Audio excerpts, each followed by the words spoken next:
What happens when one of the biggest stars in entertainment walks into what she thinks is a friendly morning show interview, only to find herself ambushed by a host with a personal vendetta?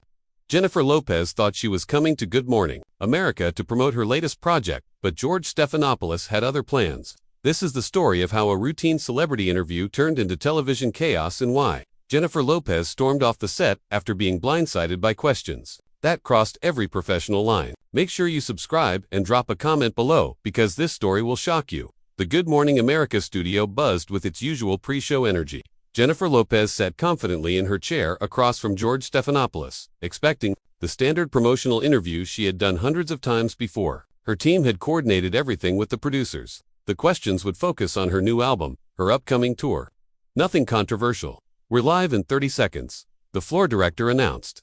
Jennifer straightened her cream-colored blazer and flashed her media-trained smile. She had appeared on Good Morning America countless times, and George had always been professional. She had no reason to expect anything different today. Good Morning America. I'm George Stephanopoulos, and joining me now is global superstar Jennifer Lopez. Good morning, George. Thank you so much for having me, Jennifer replied warmly. Jennifer, you're here to talk about your new album, but I think our viewers are more interested in discussing some recent developments in your personal life. George leaned forward, his expression shifting from friendly morning show host to something more aggressive. Jennifer's smile faltered slightly. This was not what had been discussed with the producers. Her personal life was explicitly off-limits. Well, George, I'm really excited to share my new music with everyone. This album represents such a personal journey for me as an artist. George ignored her attempt to redirect. Let's talk about your recent business dealings and some of the criticism you faced regarding your treatment of employees. There have been some pretty serious allegations made by former staff members. The studio felt unnaturally quiet. Jennifer felt her heart rate increase as she realized this was not the promotional interview she had signed up for. I'm sorry, George, but I'm not sure what you're referring to. I treat all of my employees with respect and professionalism. George's smile turned predatory. Oh, these aren't vague allegations, Jennifer. We've spoken to several former employees who paint a very different picture of what it's like to work for you. Would you like me to read some of their statements on air? Jennifer felt the blood drain from her face. This was a complete ambush. George, I came here today to talk about my music and my upcoming tours. If you have concerns about my business practices, I'm happy to have my team address those with you privately after the show. What we agreed to discuss. George's voice rose. I think our viewers deserve to hear the truth about the person behind the carefully crafted public image. Isn't that what journalism is about? Jennifer realized George was positioning this as investigative journalism rather than the promotional interview it was supposed to be.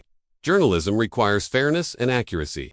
George, ambushing a guest with unsubstantiated claims during what was supposed to be a promotional interview, isn't journalism. George leaned back, clearly enjoying her discomfort. So you're denying that you've created a hostile work environment?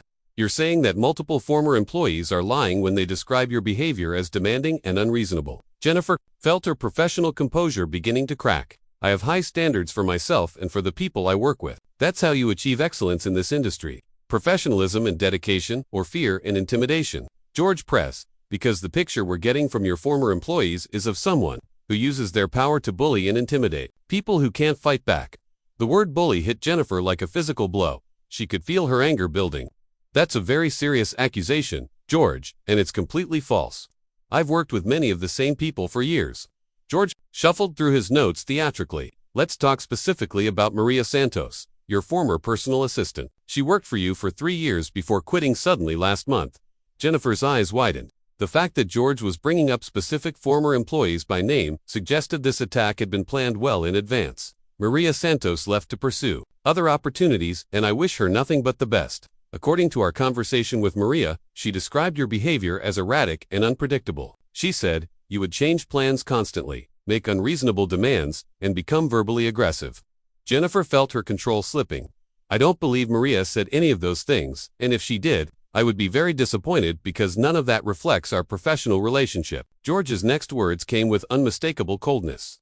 Are you calling your former employee a liar, Jennifer? Because we have her on record making these statements? Jennifer realized this interview was never going to return to the promotional content. She had agreed to discuss. I'm saying that I don't recognize the person you're describing, and I question the motivation behind bringing up these allegations during what was supposed to be a conversation about my music. The motivation is transparency. Jennifer, don't you think the public deserves to know who they're supporting when they buy your albums and concert tickets? George was essentially suggesting people should boycott her work based on unsubstantiated allegations on live television where she had no opportunity to properly defend herself. Jennifer looked directly into the camera. My fans know who I am because I've been transparent with them throughout my entire career. I don't need to defend my character to anyone, especially not based on anonymous allegations.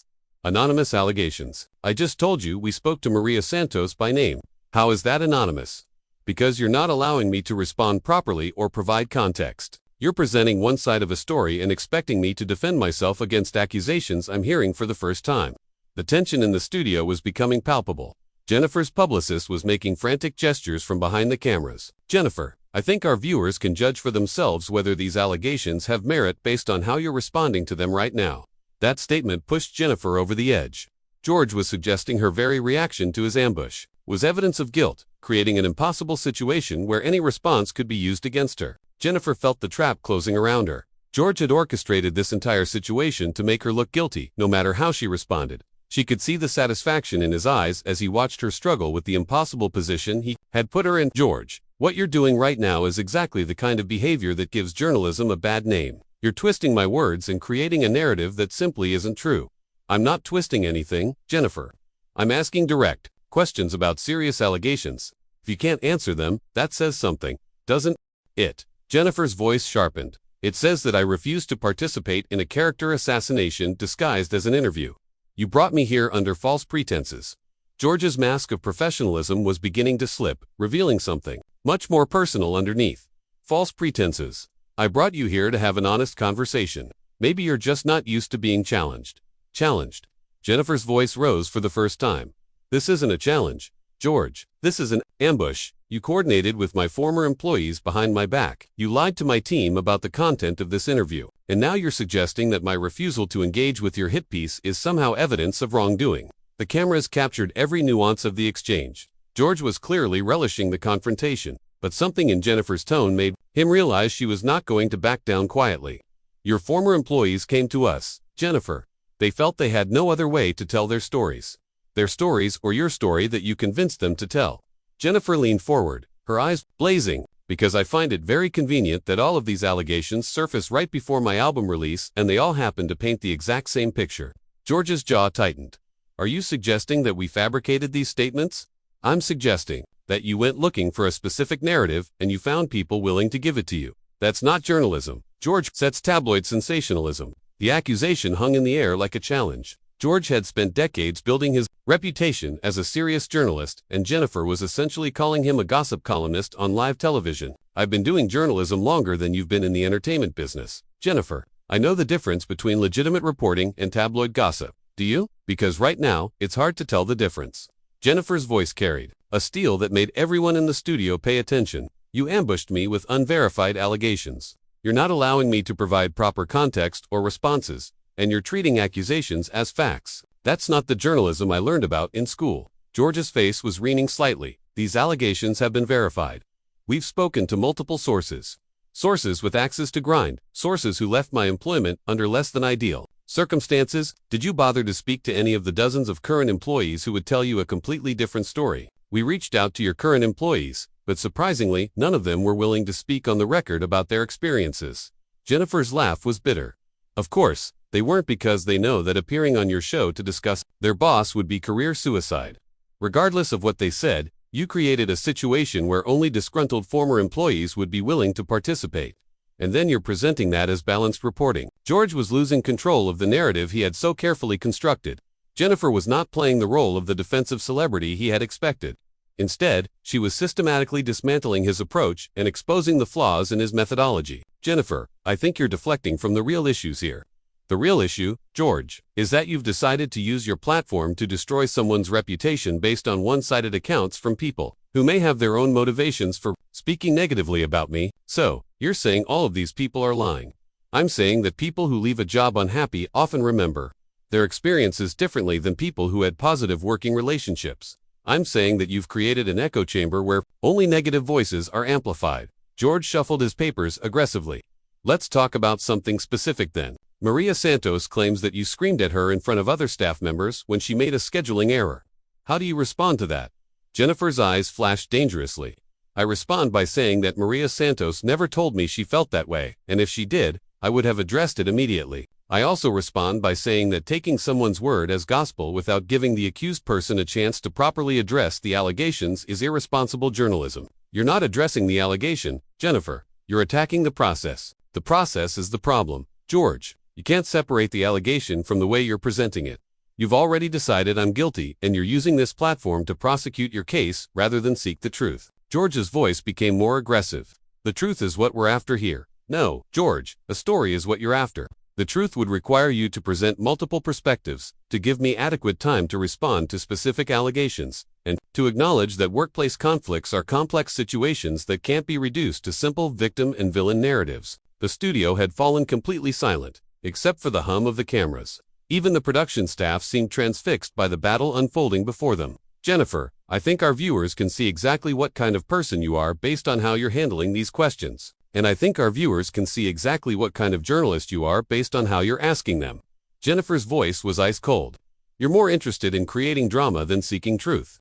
George's professional facade finally cracked. Completely. You know what, Jennifer? Maybe the problem isn't my journalism. Maybe the problem is that you've surrounded yourself with yes people for so long that you can't handle being held accountable for your actions. The personal attack was so blatant that even the camera operators looked shocked. George had abandoned any pretense of objectivity and revealed this to be exactly what Jennifer had accused him of, a personal vendetta. There it is, Jennifer said quietly, her voice cutting through the tension like a blade. That's what this has been about from the beginning. This isn't about my employees or my business practices. This is about you wanting to take me down a peg because you think I need to be humbled. George realized he had gone too far, but it was too late to take back what he had revealed about his true motivations. I think we should take a commercial break, he said, looking toward the producers. No, George, I think we should finish this conversation right here, right now, in front of everyone. Jennifer's voice carried an authority that made it clear she was not going to be dismissed or silenced. You wanted transparency. Let's have some real transparency about what's happening here. George looked trapped, realizing that calling for a commercial break had made him look weak and exposed his desire to escape the confrontation he had started. Fine, let's finish this. You brought me here under false pretenses. You ambushed me with one-sided allegations. And when I refused to play the role of the defensive celebrity, you made it personal. That's not journalism. George, that's a hit. Job, I brought you here to ask tough questions that other interviewers won't ask. You brought me here to humiliate me on live television because you have some personal issue with successful women who don't apologize for having standards. Jennifer's words hit their target. With surgical precision, that's what this is really about, isn't it? George's face was now noticeably red. That's ridiculous. Is it? Because every allegation you've mentioned has been about me being demanding, having high standards, expecting excellence from my team. In other words, exhibiting the exact same qualities that would be praised in a male executive, but are somehow problematic when they come from a woman. The gender dynamic that had been simmering beneath the surface was now explicitly on the table, and George found himself in an even more uncomfortable position. George's discomfort was visible to everyone in the studio. Jennifer had exposed the double standard at the heart of his attack, and he was scrambling to regain control of a situation that had spiraled completely away from his original plan. This has nothing to do with gender, Jennifer. This is about accountability. Accountability for what exactly? For being successful, for having standards, for expecting the people I work with to do their jobs professionally. Jennifer's voice was steady, but dangerous because every single allegation you've mentioned boils down to me being exactly the kind of leader that men are celebrated for being. George tried to interrupt, but Jennifer was not finished. Steve Jobs was known for being demanding and perfectionist. He was called a visionary. When a woman exhibits the same qualities, she's called difficult and abusive. You're perpetuating that exact double standard right here on live television. Jennifer, you're deflecting again. I'm not deflecting, George. I'm pointing out the fundamental bias in your entire approach. You've decided that my success must have come at someone else's expense, and you're working backward to find evidence. To support that conclusion, George's voice became defensive. We're simply reporting what former employees have told us. You're amplifying selective accounts from disgruntled former employees while ignoring the dozens of people who would contradict those accounts. That's not reporting. That's cherry-picking data to support a predetermined narrative. The tension in the studio was electric. Jennifer had not only refused to be bullied, she had systematically exposed every flaw in George's approach and turned the interview into an indictment of his methods. Jennifer, I think you're being overly defensive about legitimate concerns. Legitimate concerns? George, you haven't presented a single specific allegation that you can substantiate. You've made vague claims about me being demanding and difficult. based entirely on the accounts of people who no longer work for me. Where's the evidence? Where are the documented incidents? Where are the corroborating witnesses? George shuffled through his papers desperately. We have detailed accounts from multiple sources. Accounts are not evidence. George, they're opinions, and you're presenting opinions as facts while giving me no meaningful opportunity to respond with context or contradictory evidence. Jennifer leaned forward, her eyes locked on George's. But let's talk about what's really happening here. You've been in this business long enough to know exactly what you're doing. You're using your platform to destroy someone's reputation based on gossip and hearsay. Because you know that in today's media environment, the accusation is often more powerful than the truth. That's not what's happening here, isn't it? How many of your viewers do you think will remember my responses to your allegations versus the allegations themselves? You're counting on the fact that people will remember the scandal, not the reputation. George was visibly sweating now. I'm giving you a platform to respond. You're giving me a platform to respond to attacks that you coordinated behind my back, using information that you refuse to let me properly address or contextualize. That's not a fair platform. George, it's a kangaroo court. The comparison to a kangaroo court clearly stung, and George's professional mask slipped further. I think you're being dramatic, Jennifer. Dramatic. You ambushed me with career-threatening allegations on live television, and you think I'm being dramatic for defending myself. Jennifer's voice rose with genuine anger. You've essentially accused me of being an abusive boss based on anonymous complaints, and you want me to respond calmly and rationally while you systematically attempt to destroy my reputation. George made one final attempt to regain control. These aren't anonymous complaints. We've named sources. You've named one source, Maria Santos, and you've attributed quotes to her that I find highly suspect. For all I know, she never said half of what you're claiming. She said, "Are you calling us liars? I'm calling you irresponsible." There's a difference. Jennifer's voice was steel. You've taken gossip and speculation and presented it as investigative journalism. You've ambushed a guest who came here in good faith to promote her work, and when called out on your methods, you've made it personal. George's face was now completely red. I think this interview is over. Now you want to end the interview after you've spent the last 15 minutes trying to destroy my career on live television. Jennifer stood up from her chair. You don't get to ambush someone and then walk away when they fight back. Jennifer, please sit down. No, George, I will not sit down. You wanted transparency. Let's have some transparency about what just happened here. Jennifer looked directly into the camera. America just watched a so-called journalist abandon every principle of fair reporting to conduct a hit job on a guest who trusted this show enough to appear here. George made a desperate gesture to the producers. Can we cut to commercial? You can cut to whatever you want, George, but I'm not going to. Pretend that what just happened here was legitimate journalism. Jennifer removed her microphone and placed it on the chair. You should be ashamed of yourself. Jennifer, you're overreacting. I'm reacting appropriately to being ambushed and attacked on live television by someone who clearly had a personal agenda. From the moment I walked into this studio, George stood up as well, clearly flustered. This is exactly the kind of behavior your former employees were talking about. There it is again. George, my refusal to be bullied and humiliated is somehow evidence that I'm a bully myself. Do you hear yourself? You're proving my point about the double standard better than I ever could. The studio was in chaos now. Producers were frantically signaling to cut to commercial, but the cameras kept rolling as if mesmerized by the spectacle unfolding before them. Jennifer, if you would just answer the questions honestly. I did answer them honestly. George, I told you that the picture you're painting doesn't match reality. I told you that your methods are biased and irresponsible. And I told you that this entire interview was conducted in bad faith. Jennifer picked up her purse. But you didn't want honest answers. You wanted me to confess to being the villain in your predetermined story. Where are you going? I'm leaving, George. I'm not going to sit here and be your punching bag for another second. Jennifer turned toward the exit. America can judge for themselves whether what they just witnessed was journalism or character assassination. George made one final desperate attempt to save face. Running away doesn't solve anything. Jennifer. Jennifer stopped and turned back to face him, her expression withering. I'm not running away, George. I'm walking away from a situation where I'm being attacked by someone who has clearly abandoned any pretense of professional objectivity. There's a difference. We were having a legitimate conversation about serious allegations. We were having an ambush disguised as a conversation, and you know it. Jennifer's final words carried the weight of absolute conviction. But thank you for showing America exactly who you really are underneath that professional facade. With that, Jennifer Lopez walked off the Good Morning America set, leaving George Stephanopoulos standing alone in front of the cameras. His reputation in tatters and his credibility destroyed by his own actions. The cameras finally cut to commercial, but the damage was already done. Social media was exploding with reactions to what viewers had just witnessed. George had gotten his confrontational interview, but not in the way he had planned. Instead of exposing Jennifer Lopez, he had exposed himself as a biased attack dog, masquerading as a journalist. Jennifer Lopez had not only defended herself brilliantly, she had turned the tables completely and left George looking like exactly what he was, a man with a personal vendetta, using his platform to settle scores rather than seek truth. What did you think of this explosive confrontation?